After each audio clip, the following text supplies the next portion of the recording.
Good afternoon. Today is Tuesday, March 31st, 2020. You're watching the Daily Mix TV. Hi, my name is Sean Patrick Hillman. Yes, I have been offline for the last couple of weeks. The last episode we did was on St. Patrick's Day.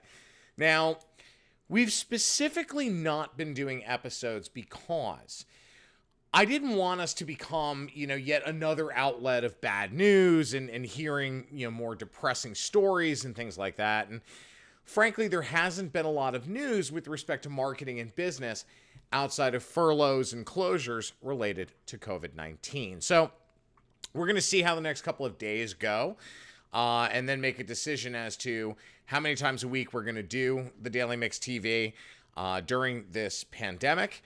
And then we'll go from there. So on to the news.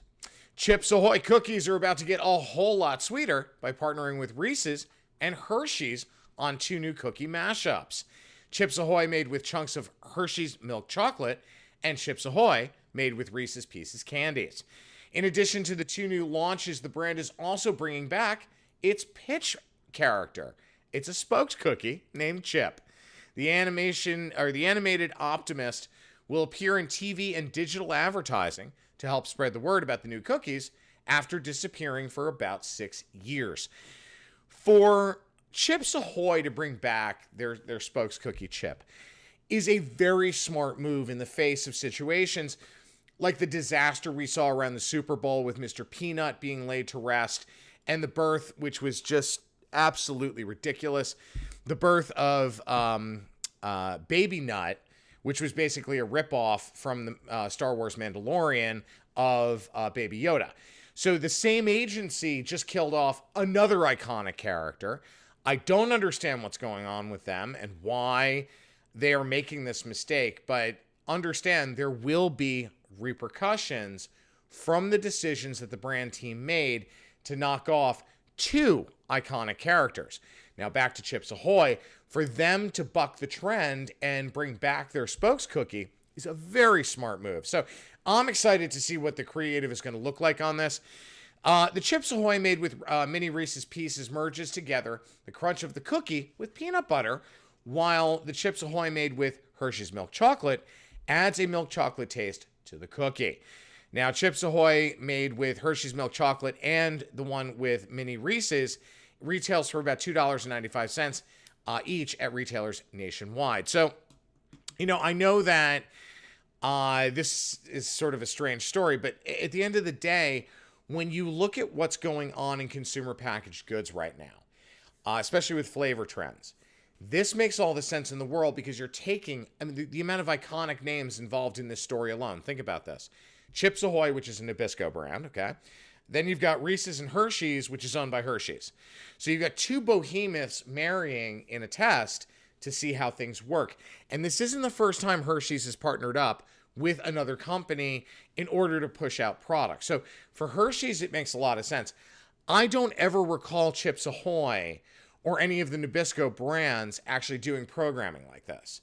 So it's going to be interesting to see how the results pan out.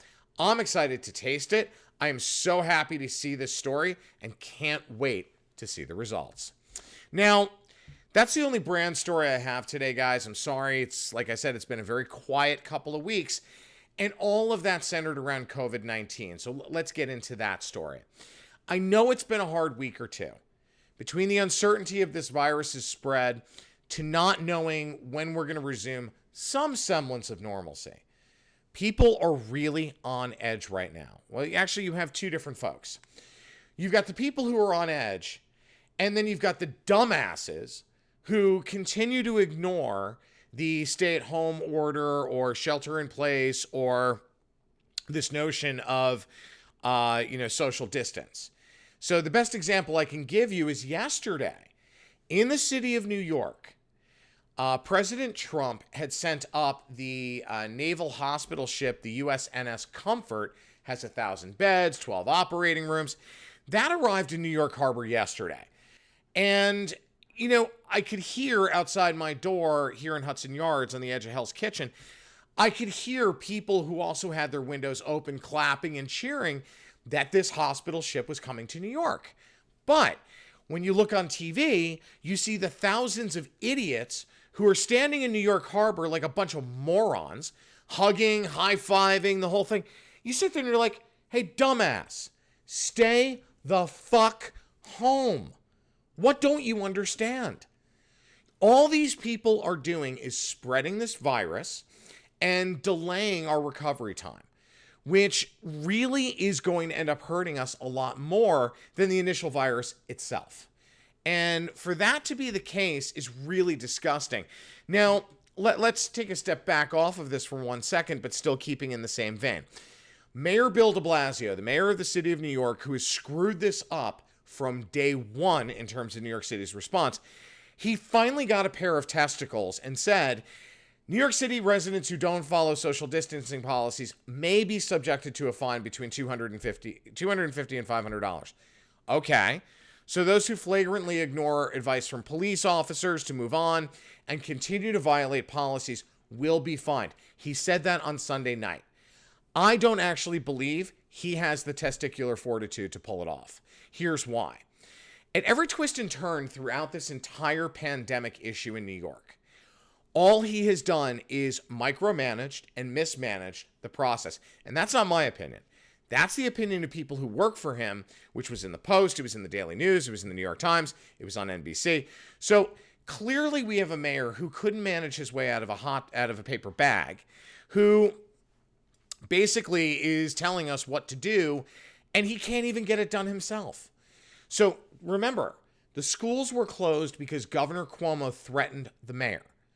The reason why you started seeing people staying at home and non-essential workers staying at home wasn't because of the mayor.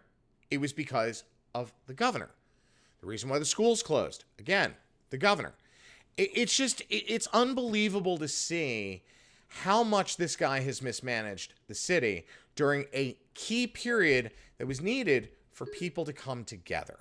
So Bill de Blasio gets the shake of my damn head of the week. Shame on you for the disgusting way you have mismanaged this process and the people who you are responsible for their deaths for. Now, speaking of New York and what's going on in terms of the fact that we are the epicenter of this virus in the United States, the Centers for Disease Control issued a travel advisory urging residents of New York, New Jersey, and Connecticut to refrain from non-essential domestic travel for a minimum of 14 days, effective immediately. That's a big deal. For the CDC to say, hey, if you're from the tri-state area, don't go anywhere. I find that interesting. Frankly, I'm one of those people who believes the country should be completely locked down and shut down for 2 weeks. Again, this is my opinion, not a Daily Mix thing. I think we should be shut down for 2 weeks. Let's nip it in the bud now. Lock out the borders, make sure everybody stays home, give them a day or two to get enough food and supplies that they need for 2 weeks, and then move from there. But we're not doing that. So we've got to look at what's working and what's not. And I think that so far the government's done a decent job in that. Yes, they've made some mistakes. Everybody's going to. But at the end of the day, what we really need to get back to is that idea. And Governor Cuomo's presser this morning, talked about this a little bit. This notion of unity. In the days after 9/11, New York became this incredible city of brotherly and sisterly love. Everyone was there to help each other out. And we're seeing some signs of that. I mean, if you look at half of the major networks, their newscasts, you see a lot of feel-good stories. And that's what we need right now. But more importantly, the people who we've elected as our politicians, they need to follow suit on that. And once they do that, then yes, we can be unified again and fight this and get it done. But for right now, people need to hunker down, stay home, and for God's sakes, stop being a bunch of dumbasses and going out to the harbor and high-fiving your pals for a ship arriving in the harbor. You act like you've never seen a boat before.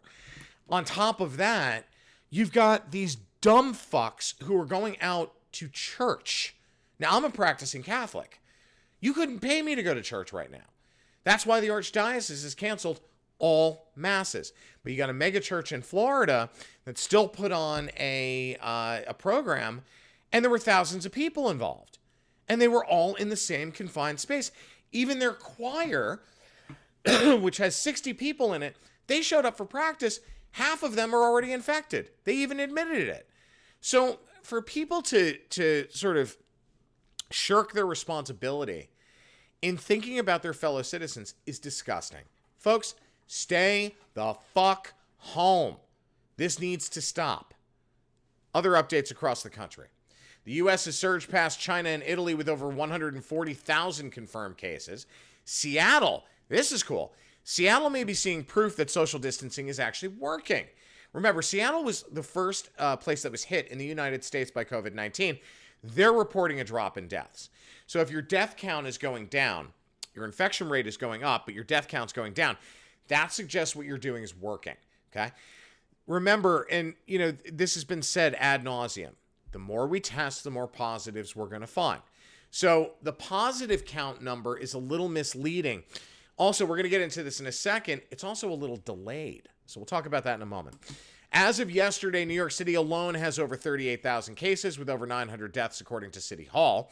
And Governor Andrew Cuomo announced that the state is going to postpone its April 28th presidential primary until June 23rd.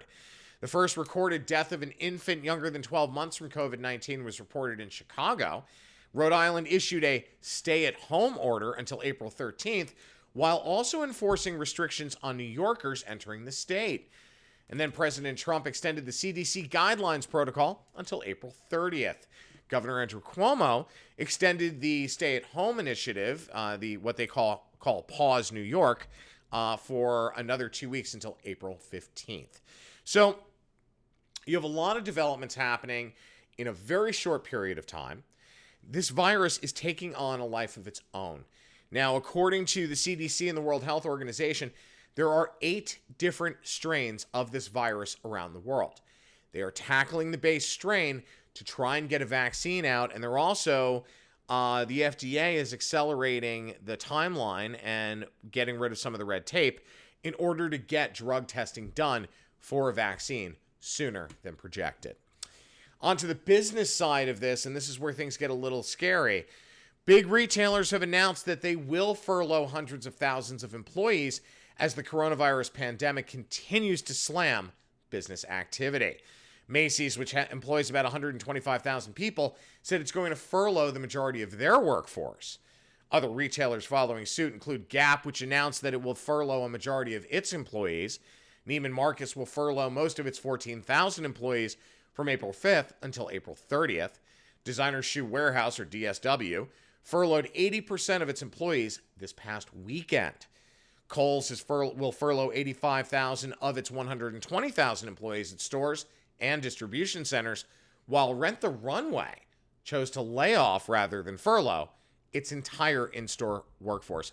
Folks, at the end of the day, with what these businesses are doing is a very smart thing, with one exception. The businesses that have the cash on hand are still furloughing employees. So that's leaving them to go to the state unemployment office to get money.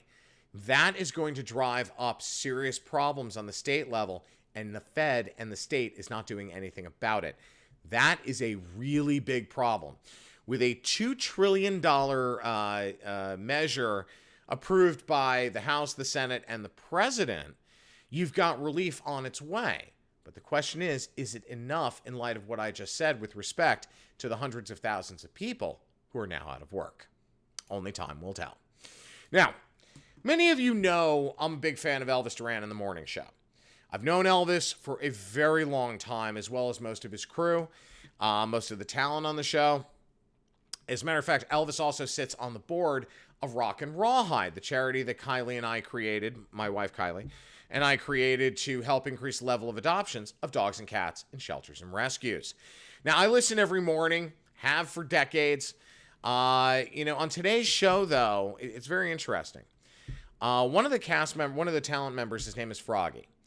I've known Froggy a long time. His wife, Lisa, is a good friend of mine. Love her to pieces. She's a fellow shopaholic. Hi, Lisa. They're based out of Florida. So Froggy actually does the show, which is based in New York, from the station in Florida, and he does it through both video and remote audio, has for a very long time because he's always been based out of Florida. So they live in Florida, and near him and Lisa are Froggy's parents. Now, on today's show, Froggy was talking about dealing with his parents during this pandemic. His parents were over the age of 65, just like mine. They live near where he does. So he's very close to them both emotionally as well as geographically. Now, of course, Froggy being Froggy, his mom asked him if he would pick up her prescription at the grocery store so that she didn't have to go out. Of course he did. He's a good guy. That's what Froggy does. And he did exactly what his mom asked him to do, except rather than hand her the prescription, he actually left it in a bag on the doorstep of their house, went back inside his car. His mom came out, picked up the bag, and went back inside. Now, I bring this up because I'm facing a very similar situation with my parents. Next week, I actually have to pick up some things from, it's complicated, but I have to pick up some things from the city and drive them up to my family's property upstate. Both of my parents are over the age of 70. One of them is immunocompromised. The other one, slightly immunocompromised. So they're right in that sweet spot. So what I'm going to have to do is drive up, unload the car, leave it on the driveway, get back in the car, and drive off without ever seeing my mom and dad. And to me, that makes me very sad because I haven't gotten to see my parents in person in a little while, and it's going to be obviously a little while longer. I talk to them every day. I FaceTime with them frequently. And those are things that you need to start doing so that you don't end up spreading this even more. And it's not like you're doing it on purpose. We all get that. But the reason why you have to stay home is to nip this in the bud and prevent it from spreading, especially to our senior population. So I bring up Froggy because I'm about to deal with the same thing in the next couple of days. It's not easy, but we will get through this. And Froggy, I love you, man. Thank you for bringing that up and talking about it on the show this morning. It certainly put a smile on my face. All right, let me give you another example of what's going on. Now, if you were in New York in the late 90s, early 2000s, you would remember the name Katie McGee. Katie's an old friend of mine. She started out as the traffic anchor for Shadow Traffic on WNBC TV, then moving over to WCBS as the entertainment reporter. Well, she's been in a few movies, and she was on a number of episodes of New York-based TV shows, like I think she was on an episode of Law & Order SVU, a couple of other things. So in 2015, Katie moved over to be a program host at QVC. Her husband of a few years, Jason, is a senior producer at NFL Network. Well, unfortunately, Jason became infected by COVID-19 and was hospitalized. Here's the video Katie put up a couple of days ago.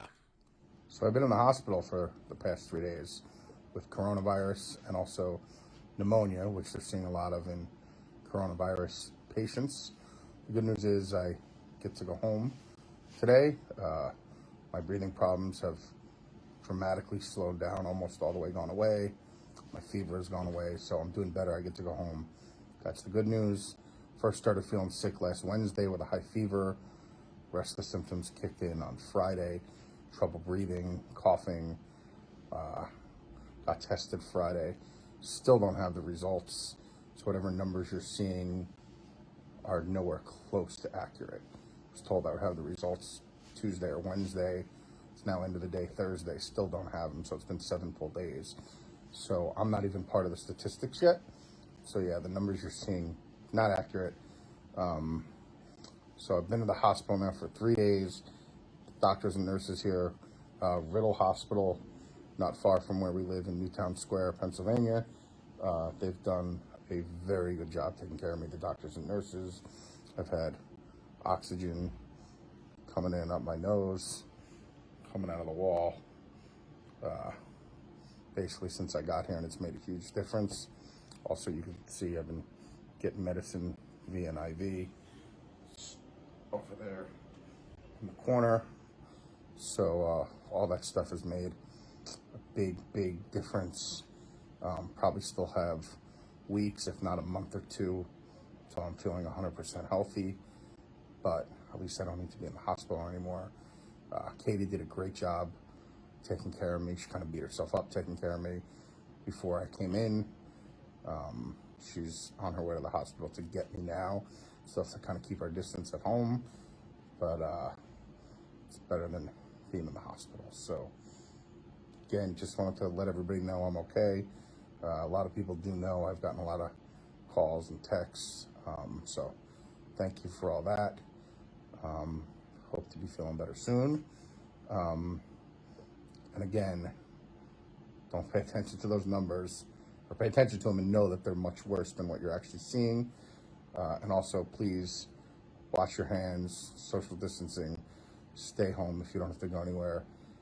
Makes a difference. Not only keeps you healthy, but it'll keep people working in places like this healthy, and they're swamped right now. So they need all the help from us they can get. So hope everybody stays safe, stays healthy, and talk soon. Now, as Jason pointed out, the statistics are behind, and this is what I was alluding to earlier. At the end of the day, you know, if you're in a city like New York, it's one thing where your reporting is constant, your updates are constant, those kinds of things.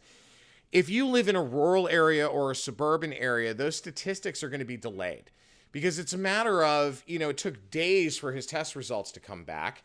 Then that's got to be reported to the local health department, which then has to report to the state, which then has to report to the Fed. So the numbers are a little misleading in terms of they're a little low. And when we start to see big spikes, it's not just because of that single day. Don't get worried about that. Don't get caught up in that. Get caught up in the fact that we are recognizing more people who are positive, and those are people who will get treated as best they can, and they will get through this. But it's a matter of understanding the numbers and not getting yourself so worked up and so scared that you become, frankly, incapacitated.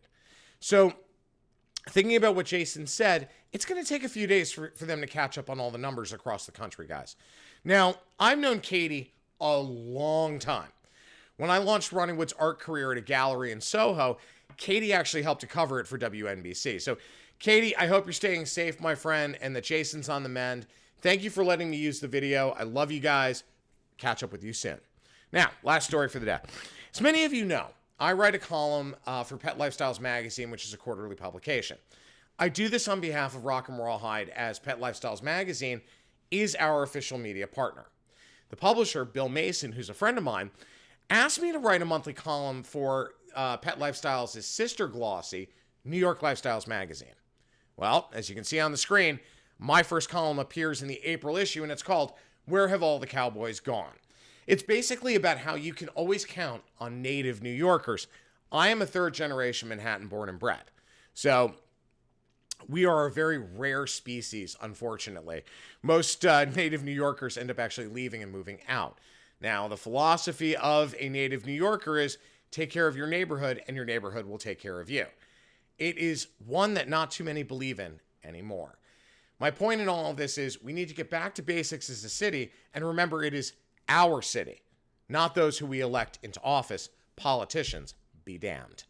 So check that out if you are interested in learning more about what a real New Yorker's opinion is. Next month's column is going to be, let's just say, a little spicy. All right, guys. I'm out of time. My name is Sean Patrick Hillman. I'm the editor-in-chief of the Daily Mix TV. Stay safe, stay sanitized. If you have questions, comments, or story ideas, please email the Daily Mix TV at gmail.com. Stay safe, guys. We'll see you tomorrow on Hump Day.